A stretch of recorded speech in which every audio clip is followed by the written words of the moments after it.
এই এটা ঘটক সাহেব না? আমার ছেলের জন্য তো একটা পাত্রীর দরকার।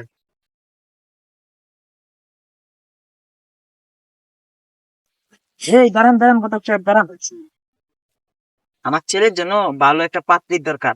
আমার জানা তো পাত্রী একটা আছে, মনে সাহেবের মেয়ে।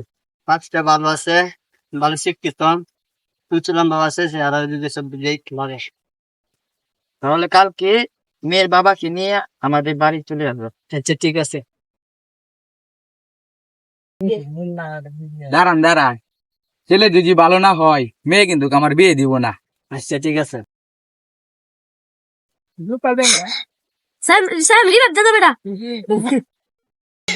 এই আমাদের এলাকার বলে ঘটক সাহেব এসেছে। কোন দিকে গেছে? ওইদিকে গেছে। আচ্ছা ঠিক আছে, কোন দিকে গেছে দেখি। আচ্ছা ঘটক সাহেব দাঁড়ান দাঁড়ান। ছেলে জানেন আপনার খারাপ দেন। ছেলে বিড়ি খায়, গাঁজা খায়, ছেলে মদ খায়, নেশা পানি করে ছেলে।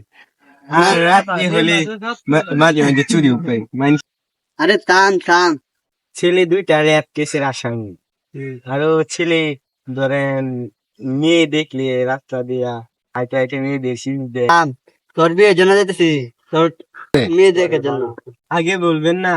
আরে সর্বনাশ, আমি তো শেষ। ছেলে যে কিরকম এটা আমার বুঝ হয়ে গেছে। ছেলে অন্যের বিয়ে ভাঙ্গানি দে, ছেলে খুব খারাপ, আমার মেয়ে বিয়ে দেওয়া যাবে না।